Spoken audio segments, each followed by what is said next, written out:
Hello everyone. Welcome back. I'm Bumi, and today we are watching Why You Should Watch slash Read JoJo's Bizarre Adventure. Diamond is Unbreakable by the channel Super Eyepatch Wolf. Yes, this was recommended to me by Graves Fate. You can see his recommendation here, and this is supposed to convince me just as it convinced him to watch this series now. I gotta be honest, I've been, how do you call this? I have been purposely avoiding JoJo's Bizarre Adventures, the whole series, because, to be honest, it just looks weird to me. I've heard that it's actually quite good, but I can't.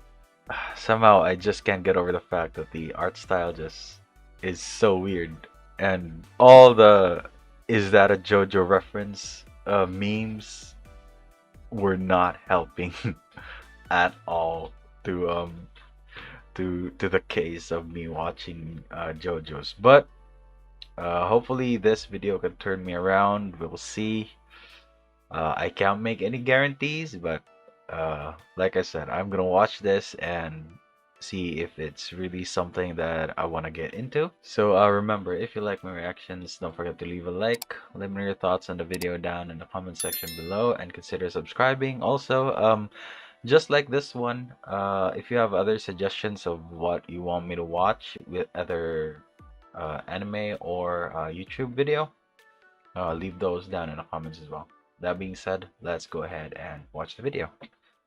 Imagine being Hirohiko Araki at the conclusion of part 3.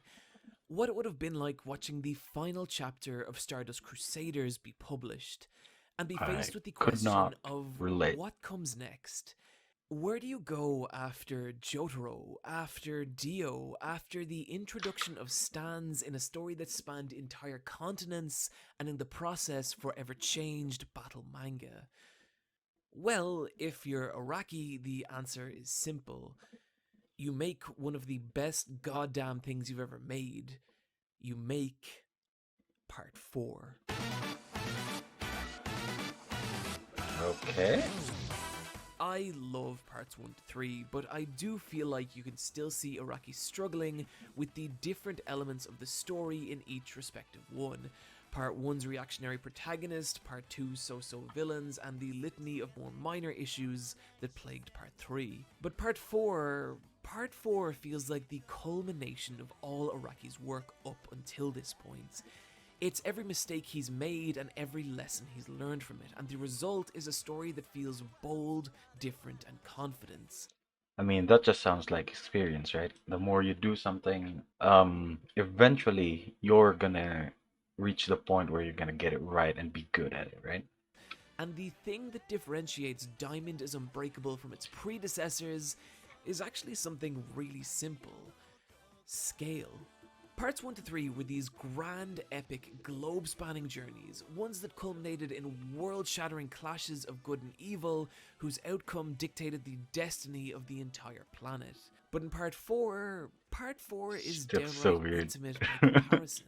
The entire series takes place in a single sleepy town, and the events that transpire here don't change the fate of humanity or even have any bearing on any future parts. It's just the story of a couple of bizarre months in the quiet town of Morio. The story begins with previous protagonist Jotaro Kujo traveling to Morio in the hopes of defeating a stand-wielding serial killer who's recently escaped from prison, and it's here he meets Josuke Higashikata, the JoJo of this part, who is actually Jotaro's estranged uncle. It's complicated. And from So the outset, weird still. Josuke feels entirely different from the previous protagonists. When we first meet him, he's being bullied by older students, and then after a brief misunderstanding, gets his face punched in by Jotaro. But this is actually important to showing what kind of character Josuke is, as it immediately establishes that Josuke is not the invincible badass that Jotaro was. Instead, he's just a teenager, and so is Jotaro, but only really in age, as we never got to see him actually act like it. The mere presence of Dio in part 3, as well as the ticking clock on Holly's life, meant that the entire focus of Stardust Crusaders' plot involved getting to Dio as quickly as possible, and each encounter along the way only served to bring Jotaro closer to that point. And while there is danger in part 4, there is no world-ending threat. And this frees Josuke from having to be the more traditional kind of hero, and instead, we get to just watch him go to school and hang out at cafes and play video games. We get to see him as a teenager, and overall he just feels like a kinder, gentler JoJo. And what's cool is how this manifests in his stand Crazy Diamond, whose primary skill is to return objects to the way they once were, which serves two functions. One, it provides some creative options in combat encounters, and two, and more importantly, it allows Josuke to heal people of their injuries, but critically, he cannot heal himself. This is important because this means Josuke's primary stand ability necessitates a degree of selflessness in the character, while also meaning that Josuke is at his most effective combat-wise when allied with other stand users, which is appropriate So he's because basically a major theme a support. in part 4 is friendship. While friendship was a big part of the previous series, it always seemed to feed back into the main character's motivation as opposed to being a theme in and of itself. Take, for example, the deaths of Dyer, Caesar, Avidal, Iggy, and Kakyoin. All characters who were killed in No, order I haven't seen any of the JoJo series, but ooh, that was a big spoiler. Then again, I'm still not sure if I'm gonna watch the series either way, so I guess it's all good. to further motivate the heroes of their respective stories to take down the villain. But in part 4, Josuke's friends play a much more central role in the narrative, with a much stronger sense that these are characters who spend time together purely because they enjoy each other's company, and not in the pursuit of a larger goal. Which gives this really pleasant, nearly slice-of-life style feeling to the occurrences of part 4. And it's fun watching the different relationships that form between the different characters, like Rohan's intense dislike of Josuke, or Josuke's exuberant friendship with Okuyasu. This dynamic also makes it feel far less like just Josuke's story, and instead like a far broader narrative concentrating on a group of friends, with the point of view occasionally switching entirely to that of other characters. You can see this especially early on with Koichi. He's actually the first character we meet, and the opening chapter actually takes place from his point of view. He initially takes the Speedwagon-esque role of running commentator, but over the course of the series he evolves and develops in a way that feels more typical to the standard shonen hero than even Josuke, with his own character arc, relationships, and power-up moments that effectively move the character out of Josuke's shadow and lets him emerge as something more than just a standard sidekick. I could say similar things about nearly every other major cast member of Part 4, but my personal favourites are Kashiba Rohan and Okuyasu Nijimura.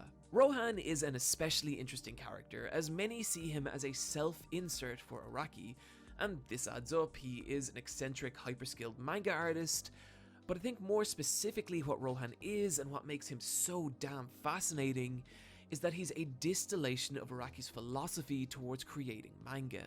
In Araki's book, Manga in Theory and Practice, which is a fantastic resource everyone should read, Araki talks about how to be a manga author, you need to sustain an infinite curiosity for the world around you, and that curiosity is the very basis of Rohan's character, in particular in the infamous scene where he cuts open a spider and licks it, to gain a deeper understanding of how the creature works internally, so he can more accurately depict it in manga, I guess. That it's is this obsessive curiosity disgusting. that drives his personality, but is also expressed But through I his kind of style get and his point lore, in which doing that, transforms but people's still. bodies into grotesque books, allowing Rohan to read their life story and peer into the very Shit. fiber of their being. And so That it's is the same weird. character trait that defines him That as a is person, so drives weird. his stand, and even brings him into conflict with Josuke, as Rohan develops an unhealthy obsession with Koichi, tearing his pages out for study, setting up for a gruesome but striking introduction, but also giving great insight into how Rohan works internally. Rohan also appears to be one of Araki's favorite characters in all of JoJo's, which he himself denies, but this picture he drew of himself and Rohan hugging says otherwise. But it's also led to Rohan starring in several of his own one-shot stories, such as Millionaire's Village and Rohan at the Louvre. I think the latter is especially interesting as it takes place 10 years after the events of Diamond is Unbreakable, and it has this particularly beautiful little spread where a crying woman collapses into Rohan's arms, and his first instinct is to use Heaven's Door to find out what's wrong with her. But then he decides it wouldn't be right to peer into her without her consent, something that never would have occurred to the Rohan of Part 4. Like in the 10 years between the two events, he's learned to respect the boundaries of others. This scene is also emblematic of something Araki does like few others, his ability to believably age and mature characters. Jotaro in Part 4 is still the same stoic badass we came to know from Part 3, but he's also significantly kinder and softer this time around, which I like to believe is a change brought about by the concluding events of Part 3, but I might be reading too much into that. But it results in Jotaro feeling like a supportive, cooler older brother to the younger cast of Part 4. I'm especially fond of one scene in particular midway through Episode 2, where Jotaro displays a warmth and compassion towards Josuke that was never present in Stardust Crusaders. Joseph Joestar also returns, but in an older, frailer state, but his treatment is a little more melancholic. We've watched this character grow throughout his entire life, and watching him reach his twilight years and lose the ability to engage in stand battles is oddly moving, but it's also a little sad. In particular in the scenes where he struggles to relate to Josuke, who is his estranged son, and it gives this real bittersweet tinge to the pair's reunion as well as their interactions that follow. There feels like much more of a willingness to explore these kind of complicated familial relationships this time around, something that would be further explored by the protagonists of Part 5 and 6, but is also present in my dear sweet idiot boy Okuyasu. He enters the story as a minor villain in the show's second arc, but does so under the manipulation of his sinister older brother Keicho. Keicho soon exits the story, leaving Okuyasu alone without anyone to really anchor him, which is a problem as, under his own admission, Okuyasu is not especially intelligent and has difficulty making decisions for himself. And so, nearly immediately after their battle concludes, Okuyasu befriends Josuke in a way that's kind of comical, but it also makes you feel a little bad for the character. It's like he really just needs someone to ground him and doesn't want to be alone. This same simple nature that makes him both comedic and endearing is also a trait that defines his battle style. Okuyasu's stand is the hand, which has the rather terrifying ability to erase anything it touches, which is potentially an ability that is insanely overpowered, but it's limited by Okuyasu's basic, straightforward outlook, with him often trying to crush his opponents basically a with direct black hole attacks as opposed to using any strategy. And you can really see him struggle when his opponents make use of the more complicated mind games that are inherent to stand battles. And so, just like Josuke and Rohan, there's an internal consistency to Okuyasu. The character trait that limits his potentially overpowered stand is the same characteristic that defines him as a person, and also what leads him to fighting and then befriending Josuke. If it feels like I'm spending a lot of time breaking down these characters, well, I am, but I think it's important to highlight just how much more developed they are than the cast of previous parts. I couldn't write paragraphs like this on Avdol, Kakouin, or Polnareff because the same level of writing and nuance just isn't there.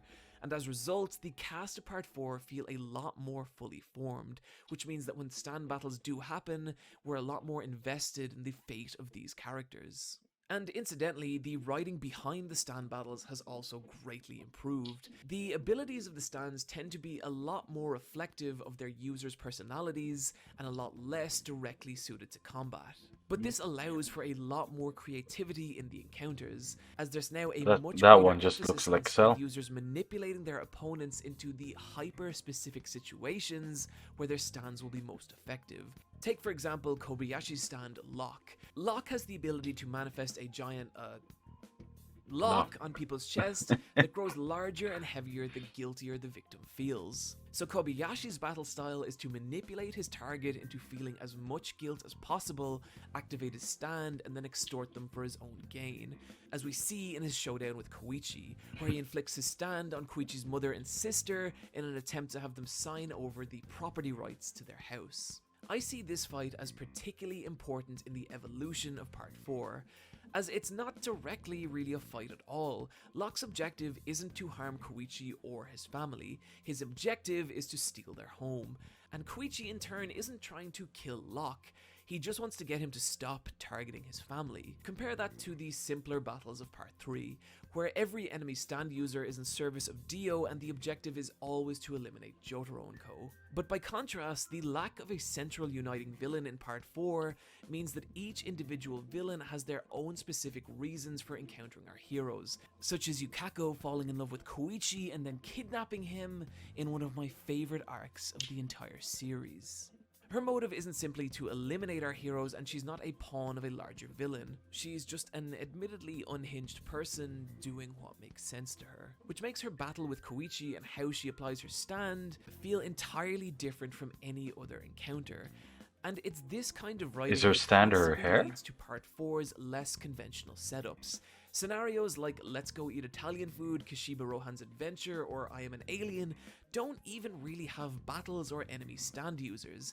Instead, the focus of these arcs is just on our heroes exploring Morio and encountering the various oddities that exist within it, and as results, they're some of the most unique and enjoyable of the entire series.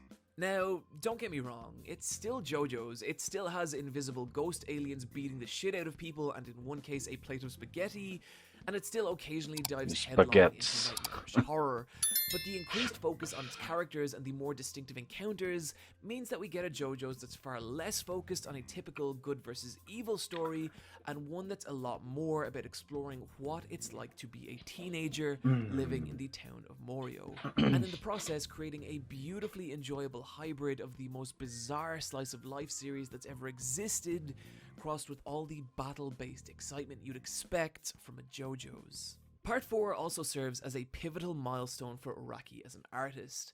From Part 1 all the way through to the currently running Part 8, you can see a massive change That's in a how lot of Araki draws parts. his characters, which we've talked about a lot in previous videos, but what's fascinating about Part 4 is that it's the direct center point of this artistic shift.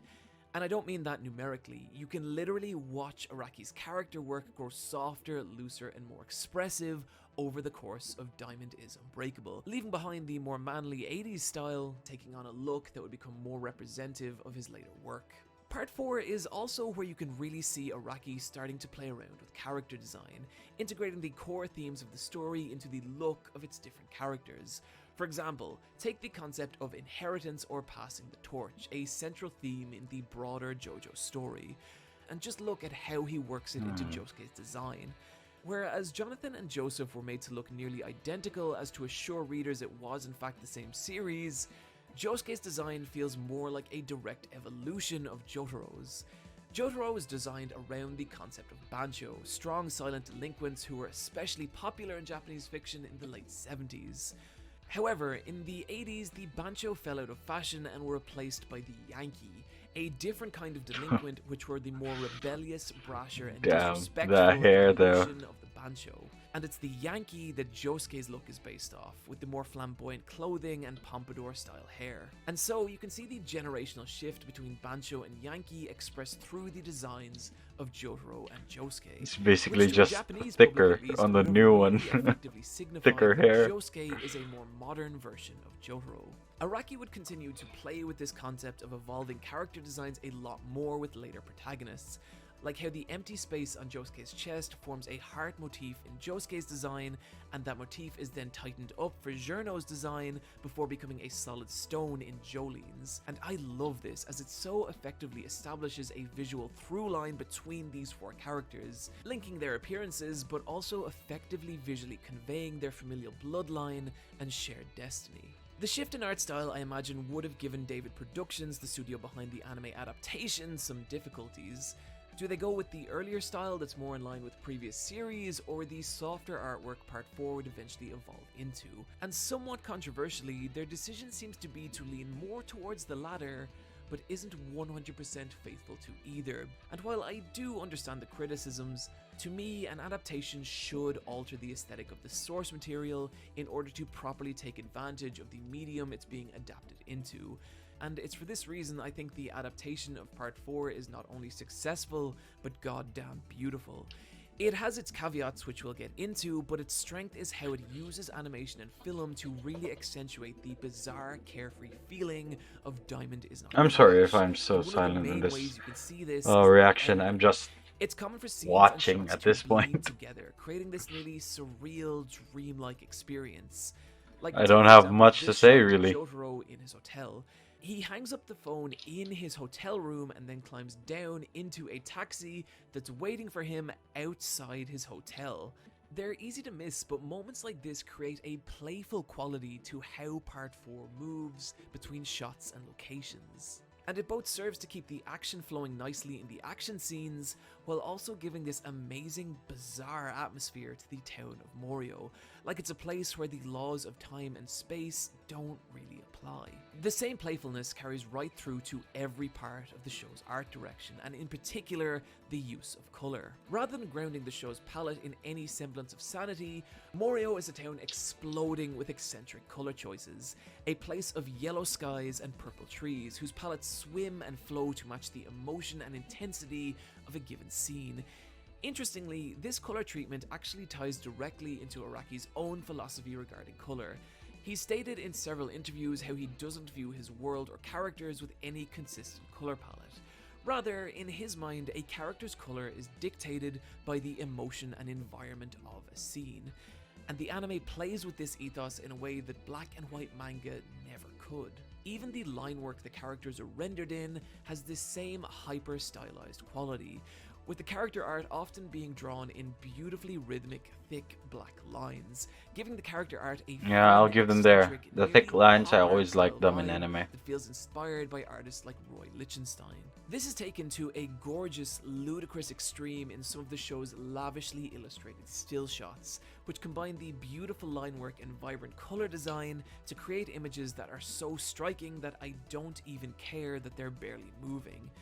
And even on that front, while the movements of the characters is generally pretty limited, the simpler character designs do allow for the show to occasionally really bring it animation-wise, with intense bursts of sakuga punctuating many of the show's action scenes. So, with all this in mind, manga or anime? Well, they both have their strengths and weaknesses. The advantage of the manga is the same advantage of any manga. You're experiencing the story exactly from the author 100% how they intended. And for as much as I'm willing to praise the anime, there's areas where it does fall short to the manga. And one area it especially does is in some of the facial illustration, and particularly in the facial model of Yoshikage Kira. In the manga, Kira has this serene yet threatening beauty that makes the character both alluring and frightening, but that sense never really comes across in the anime, which is a real shame given how important he is to the story. But I also do wonder if this change was made in an attempt to not get sued by David Bowie's estate. Part 4 is also the most pivotal part in terms of Was he Araki's inspired by David evolution Bowie as an though? artist.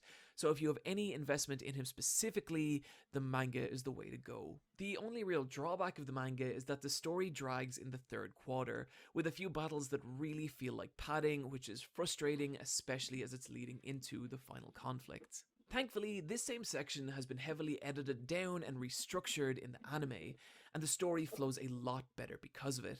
The anime also features some additional scenes and stylistic flourishes that I feel are really great additions. Even just small touches like this shot of Josuke jumping down a stairs, exactly how I used to when I was a teenager, before my bones had withered to dust and ash. Touches like this, That I alongside can the show's relate. strong production and yet another phenomenal soundtrack, means that overall the Oh anime man, is an getting extremely old. strong It's rough. package. But there is unfortunately the occasional nosedive in quality, one scene in particular being the Shinobu and Kira bedroom scene. This is one of my favourite scenes from the manga as it's so palpable with tension and danger, but the horribly off-model characters and weak storyboarding completely squanders any impact the scene would have. These issues were, however, actually completely remedied by the edits made to Oh, the Blu-ray version, but wow, the Blu-ray version looks so much different. Damn, at least they spent a good deal of money fixing that. unfortunately, that's not the version available on Crunchyroll, and the Blu-ray has not got a release in the West. So if you want to experience the anime in all its glory, you're going to have to be a little tricky. But ultimately, Oh To man, I get a remember little those days. trick. Let's see. Yep, that's you, Torn, for sure. Oh, he made sure to clean his. He made sure to erase the evidence. Smart man. You're gonna have to bear with it. Ultimately, I don't think you can Uh, really go wrong with either version, but personally, I did enjoy my rewatch of the anime more than I did my reread of the manga, but that's with the caveat of it being the Blu-ray version and not the original broadcast. There is one final element to this story that we still need to talk about.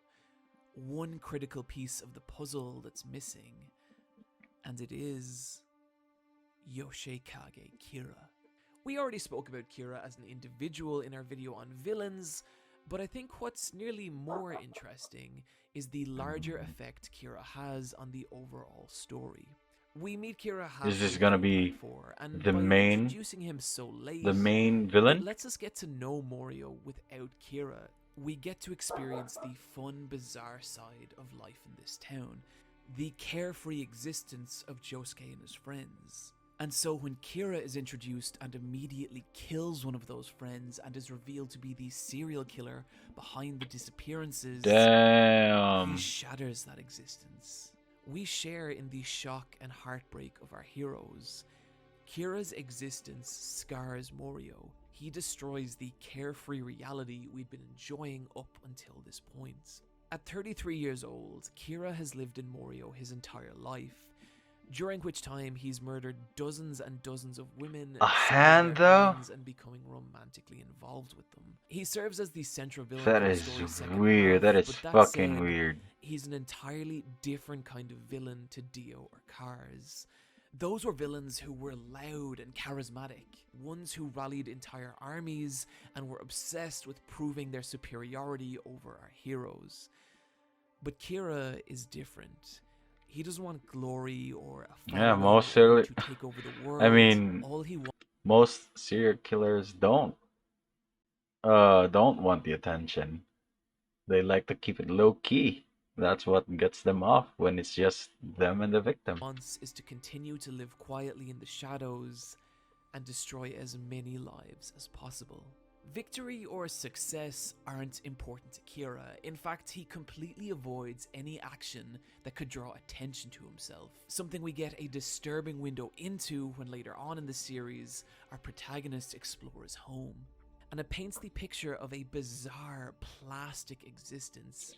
He spent his entire life aiming to be forgotten, achieving to the point that he's accepted by his peers, but never excelling enough to properly stand out, as we can see from his collection of third place trophies and modest academic accomplishments, even positioning himself in photographs as to blend in as much as possible. It's this social camouflage that I think makes Kira so unsettling, and there's a number of scenes that play with this directly, where our heroes encounter Kira out in public but have no idea it's him, oblivious to the fact that the killer they've been searching for is hiding boldly in plain sight. And there's something so It's the alien and best place to frightening hide. about that. And at the heart of why Kira feels so threatening, he's the guy at the office you never really speak to, the stranger who sits next to you on the bus, that feeling that we never really know what's going through the minds of the people around us, or what might be happening behind closed doors in the homes of our neighbors. He's that deeply unsettling fear personified. He is the dark heart of suburban existence. This concept gets explored even further later on in the story, but be warned, we're about to go into some major spoiler territory. Okay, so now I wasn't gonna say this after I wasn't gonna say this before the end of the video, but now he mentioned spoilers as if the last 25 minutes wasn't a spoiler on a lot of the events going on. Oh man.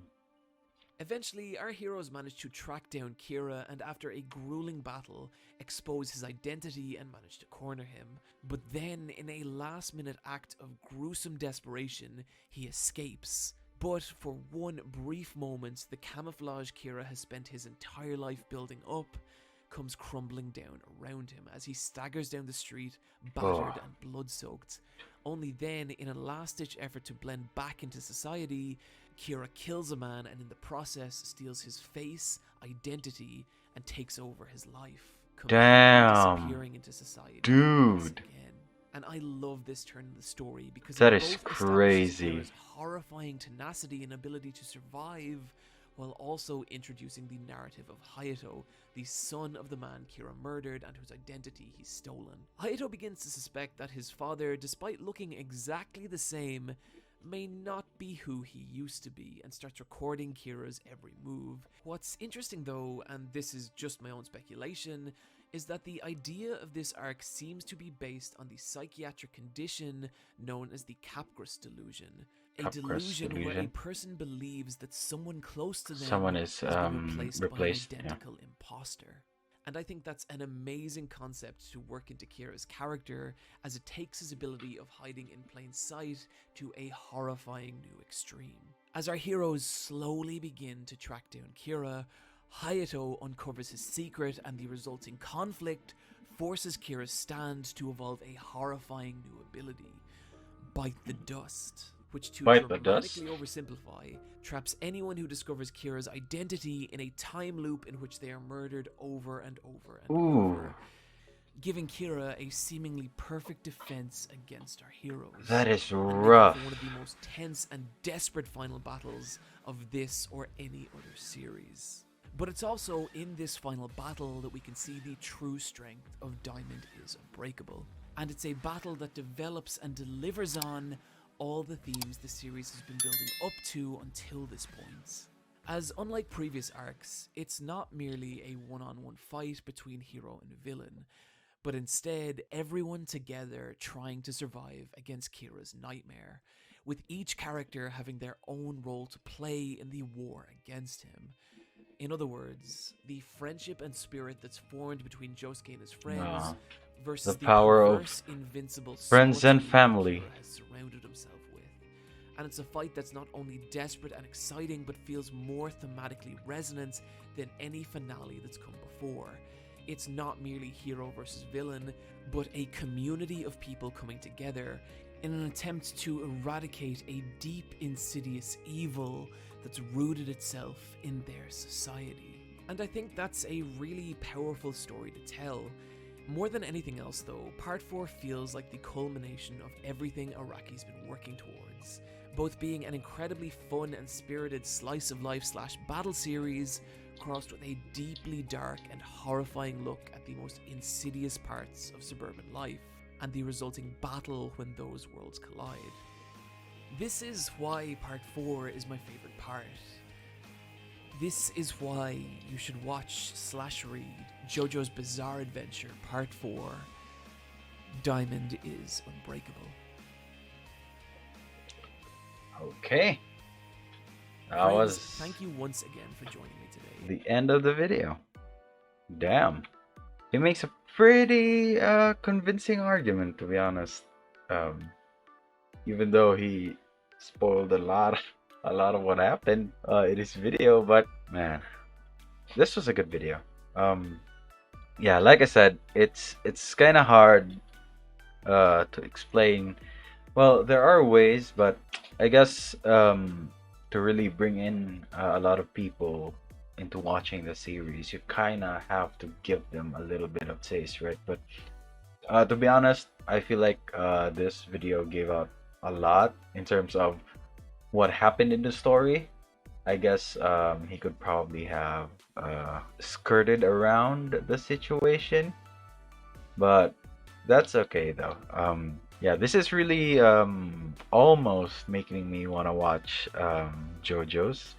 What is most likely gonna happen is that since this is too big of very big a franchise, and it seems like they're not always interconnected, you can probably watch Diamond is Unbreakable without having to watch the others, but you probably don't get some of the deeper lore into it. And I myself, as a very lore hungry fellow, I can't just go ahead and watch Diamond is Unbreakable without watching the prior, how do you call this, parts.